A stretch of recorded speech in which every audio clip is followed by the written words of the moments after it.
Hi everyone, here we are. We've got a special today which is all about patience.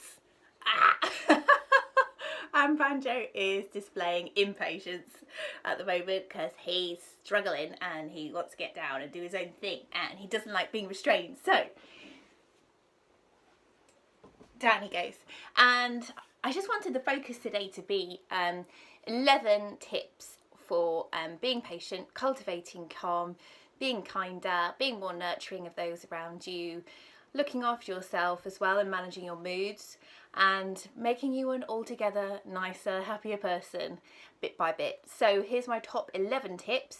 I hope you're all doing well, and I'm sending all my love and happiness to you all as we go to the end of the third week of lockdown in the UK. And if you're watching this outside the lockdown, yippee! So here's my top 11 tips for staying positive and super patient in stressful times. Number 1, take a break. So you're feeling a bit frazzled, you're feeling a bit anxious, restless, just feeling a bit crabby. This is a massive sign of impatience. So what you should do instantly is take a break from what you're doing. Stand up, walk around, just do something different, change the scenery, go into a different room, go and brew a nice cup of tea, reset, refocus, and go back to that task. And that will make you overall more patient with yourself and with the task at hand. Number 2, tap into something creative. So if you're stuck, restless, annoyed, crabby or crotchety, instantly something that will help you is to tap into something creative. So whether that's a little bit of gardening, go and plant some seeds or some flowers, do a little bit of raking the lawn, just get outside, look at something that's creative, that gets you in a flow state rather than a reactive state. So when we're in flow state, that's a super healthy state to be in, when you realise time has passed you by and you've done loads. So when you're in a task, you're in the flow state. And one of these types of tasks is something like colouring. So you've got all these mindfulness for colouring books that everyone got into a couple of years ago that most of us just have sitting on shelves. Or if you don't have anything like this, what you can do is actually just start doodling. So my mum always used to just get a pad of paper and just doodle randomly. It takes your brain on a bit of a journey. It gets you out of your headspace. It's a change of scenery for you in terms of mental use, and other types of things you could do. So these are like some kind of meditation style balls, Chinese hand stretching balls, which are fantastic. Or you could just do anything that you find is a creative release, like bang a drum. And that's one of my favourite things to do, is just go and bang a big drum for a while and you will feel massively better.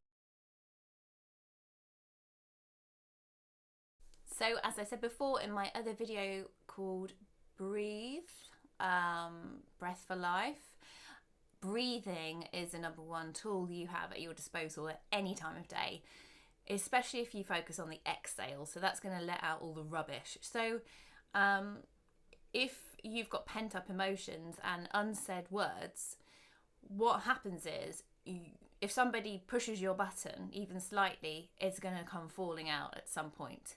So if you focus on your breath, just sit quietly for a few minutes, focus on your breath, breathe in and out nice and slowly through your nose, focus on that exhale being nice and long. You're going to bring your heart rate down, release a lot of that rubbish, and you will feel better instantly. So my 4th tip is to be kind to yourself first. Sometimes we run ourselves ragged and run the risk of becoming a bit of a martyr because we're over caring for everybody else and we're rushing around and we're just trying to make sure everyone else is happy. Now that's a chronic situation in the Western world because normally we fill our days with a million and one things. And that's partly why there's been this emergence of the self-care movement, which is a bit of a buzzword for actually just looking after yourself and putting your health first, and that includes your emotional health. So if you're impatient and you're frustrated because of a traumatic or stressful event, don't forget, you must give yourself the full extent of your care first. So before you reach out and help anybody else, you have to put your health and mental well-being first and make sure that you're feeling good. So examples of caring for yourself, well, there's a million and one. We're all different. And I know we might not be able to do those usual things that we would do to make ourselves feel good, like go and play golf or go for a run, or go to the gym, go to the cinema, things like that. But there are little bits of things that we can do. And for example, reading a non-essential book, so reading a book that isn't to do with work, that feels like an indulgence for most of us. Well, now we have the time, so let's use it. Read something you've always been meaning to read and really get into it. Sit and read for a couple of hours if it takes you away somewhere. Going to bed early. So most of us want to stay up and watch Netflix and just watch another episode because we don't have to get up at 6 and get the train into London, or we don't have to be up at a particular point. So we run the risk really these days of staying up late and then feeling a bit rubbish the next day. Now, if you were looking after somebody else, you wouldn't say, oh, stay up late, just watch another programme, you'll be fine, just stay up, drink another glass of wine or eat another bar of chocolate and don't go to bed until 11. You wouldn't say that. You'd say, go to bed early, get a good night's sleep, tomorrow you'll feel better. So if you're feeling impatient, it's probably because, number one, you're a bit tired and you're a bit worn down. So address that first. Other examples are, if you're a girl or if you're a guy that likes makeup, put your makeup on and take your time doing it and enjoy it and make yourself feel ready, and then you will feel much better in your mindset. If you're a guy, have a decent shave, take your time, extra nice hot water, lovely new blade, iron your shirt, iron a t-shirt before you put it on. It's going to change your mindset. It's looking after yourself.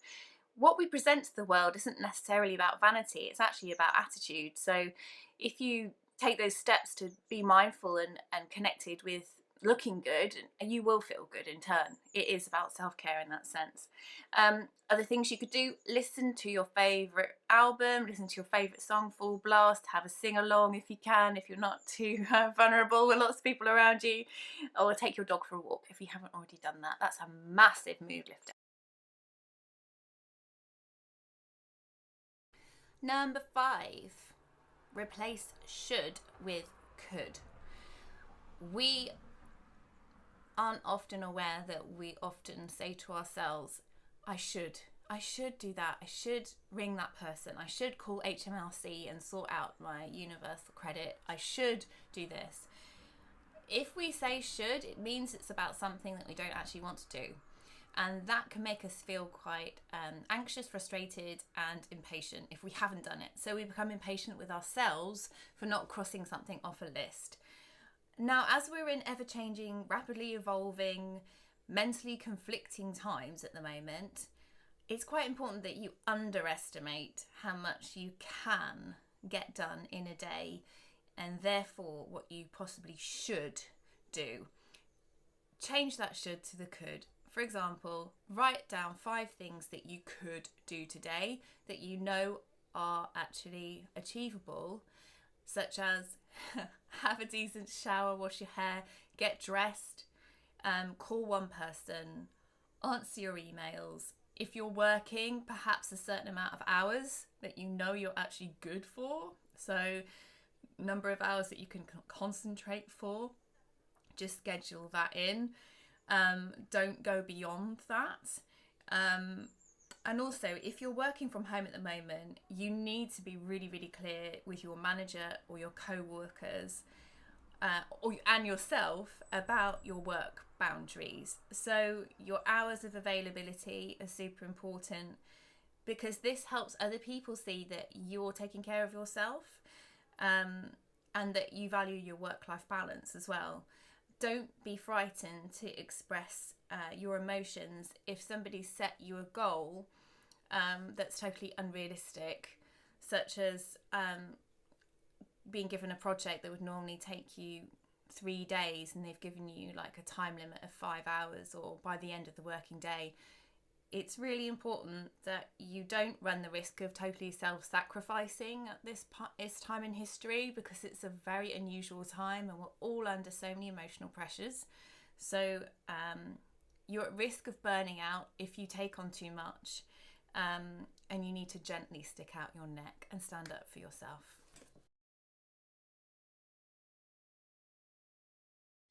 Recognize your moods. Ooh, it's a big one. Our mood is much more likely to be fluctuating throughout the course of even an hour at the moment. And it makes us feel quite erratic sometimes. 1 minute we're fine, the next minute we're really low, and we're maybe in shock from having read something or heard something. That's typical of being under chronic pressure. And this might be the first time you've actually been under chronic pressure where there hasn't been a let up in the stress that's fallen into your lap. So if you feel wound up by someone else's behaviour, which is common if we live with a partner or we live with our kids, 24/7 at the moment, just ask yourself, is it actually them that's making me feel annoyed, or is it something that I've got going on? Is it me? Is it something I'm feeling? The biggest, wisest, most caring thing that you can do when you're feeling ratty is go up to somebody and say, I'm really sorry for being rude. I'm really, really sorry I lashed out at you. Even if it was someone else who made you feel crabby because they didn't listen to you properly, or they left their dirty dishes out and it felt to you that they were telling you they wanted you to do them and they didn't care about how clean the house should be, or somebody didn't call you when they said they were going to call you. If you open up and say sorry for your reaction and for being in a mood, you will be authentic to your emotions, and actually in that point you'll be vulnerable, which is a massive strength, by the way. Being vulnerable is the ultimate strength to show, because it lays yourself out for other people. It says, here I am. Yes, I was in a bad mood, but this is a way of encouraging other people to do the same thing. And it's always spoken that we should do unto other people what we would wish for ourselves. So if you go to say sorry to somebody for an outburst, the chances are they're going to say sorry too. And even if they haven't said sorry, we're taking responsibility for our mood and our behaviour, which is massive. And this leads on to point number 7. Do you have unwritten secret rules of behaviour that you expect from other people? Do you march around the place harumphing and getting frustrated with other people that you live with or your co-workers because you have unwritten rules and boundaries that you haven't actually expressed to other people? For example, a lot of us are perfectionists, and whilst other people might notice that we have certain ways of behaving and we have certain characteristics of going about living our lives, if you haven't actually told somebody what you expect from them, and ask them to help you and to cooperate with what you want, how do they know that's what you like? If you don't tell somebody what you'd like from them and how you'd like things to be done clearly, concisely, caringly, then you're only going to get frustrated when they don't act the way that you hope they will act. Now, underneath this is a massive topic of control, and a lot of us are really controlling people without being forceful. It's not necessarily about being a dominant personality. It's actually just about trying to control, and a lot of impatience is to do with just feeling that lack of control over our lives and wanting something to happen now. But if you haven't actually expressed to people around you what you expect from them and how you like things done, they can't help you. So if you look at your behaviour and what you get annoyed by over and over again, 9 times out of 10 it will be that they've crossed an invisible boundary that they don't actually know exists. So I invite you to examine those boundaries and your secret rules. If you're feeling a bit overwhelmed with the task, act even in a tiny way towards getting the outcome that you'd like to see. So, for example, if you have to do 10 hours worth of gardening and you're absolutely exhausted from doing 5 hours of emails and writing a report, or you've just been on the phone to somebody for an hour and a half and you're totally drained, is it realistic to expect yourself to do 10 hours of gardening? No. But maybe if you go and do 10 minutes of gardening, at least you've done something. Most of the time we shelve what we want to do because it seems like too big a task, so we don't even start it, which makes us feel impatient with ourselves because we think, well, haven't I done that? Even if you just do a tiny baby step towards achieving something, you'll feel like you've made progress and you'll be much happier with yourself and with other people. So, for example, if you need to sell something on eBay, why not just go and take a photo? At least you've got a photo. For the next time you feel a bit more inspired to take more action, you've already got the photo, and then all you have to do is write your description and make your listing. So tiny baby steps are just as important as huge mountain climbs.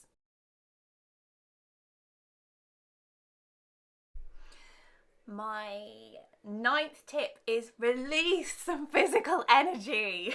For heaven's sake, if you're feeling really crabby, it's a super easy thing to do. Is just get that tension out. And whether it's punching a million pillows to death for 5 minutes, or punching a punch bag, or banging a drum really loud, which again is one of my favorite things, it has to come out, and it's always better out than in. And you will feel lighter and much happier for it.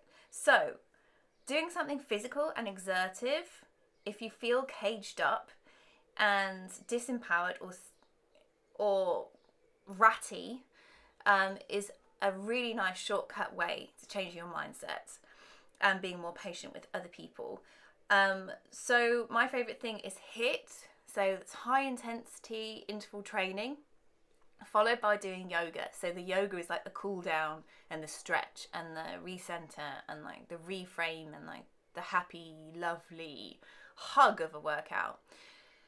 But the high intensity exercise, obviously that's not for everybody because we're all at different stages of life. We have different bodies. But for me, that is really releasing because I'm channeling all my frustrations and my lack of control into something really, really physical. And a lot of people find that release through cycling, running, anything really high activity. Now, if you can't do the high activity side of things, why not just stand up, shake yourself off? You can do some little calf raises, you could do some little hand shaking, whatever it takes, just a couple of minutes just to loosen up. See, you can be a complete goof. It will help you.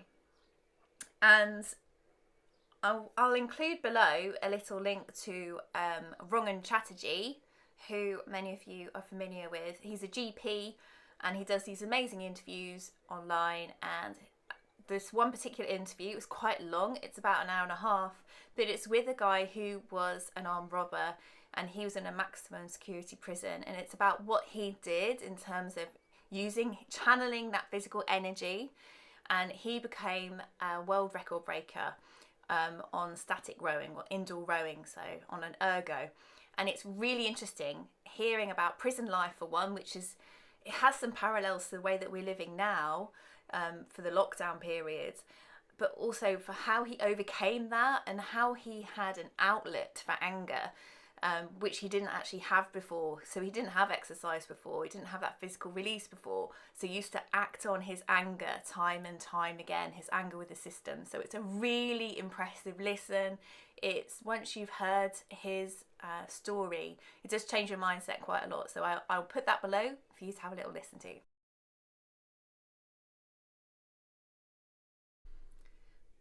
So my 10th tip is eradicating expectations.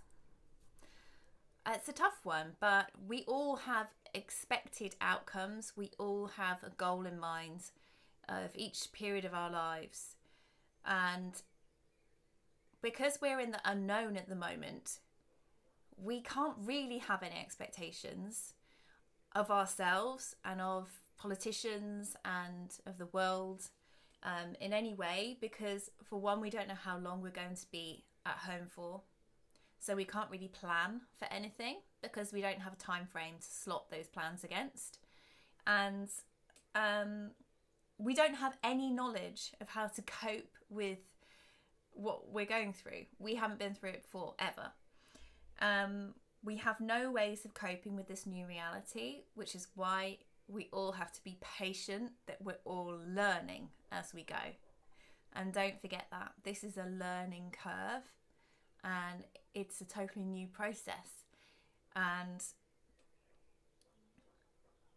perhaps this is actually the ultimate freedom, that we don't have any expectation, we don't know the outcome of this situation, and we don't know when it's going to get back to normal, if ever, possibly not. So we have to shed the old ways of going about living and make way for the new. And this is the neutral transition period between those two things. So eradicate those expectations and possibly you'll feel that your load will be lighter.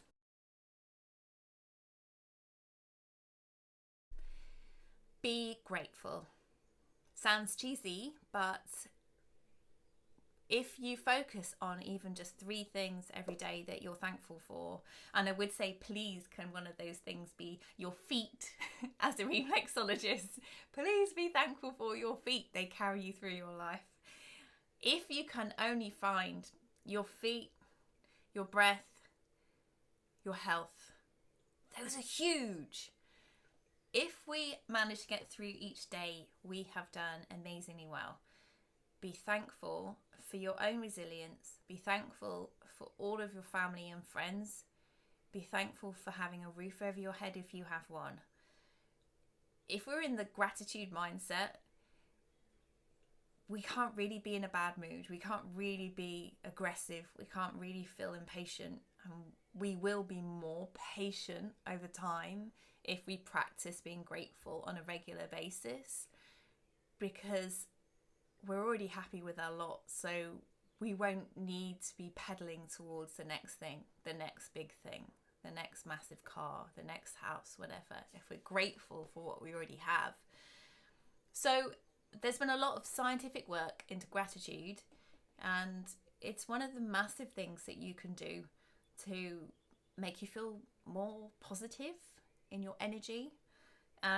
If you feel totally uninspired about trying to be grateful, if things really, really are bleak right now, I really recommend you listen to some guided affirmations, and they're available all over the internet. But I will put a little link to one that I use when I'm feeling a bit low mood, and it has a nice background track, and I think it will really, really help uplift you. So take a little look at that, and I hope it helps.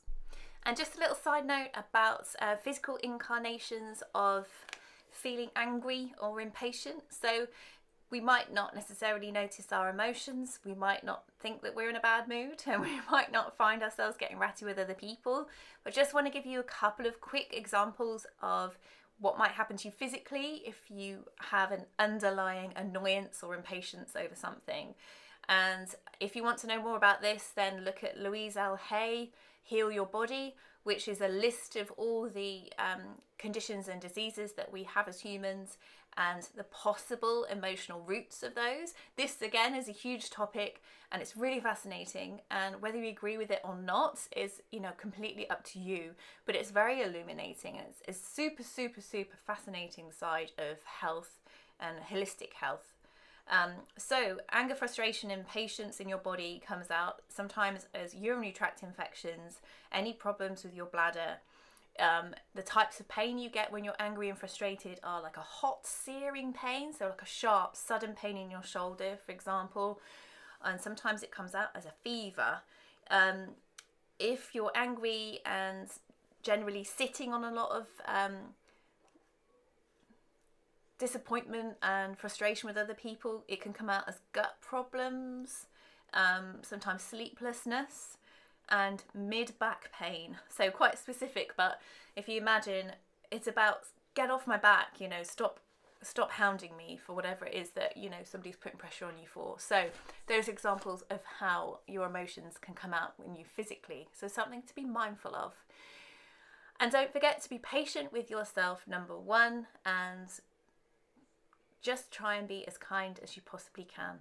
We're all in it together. These are really difficult times, and there's lots of things that we can do to help each other.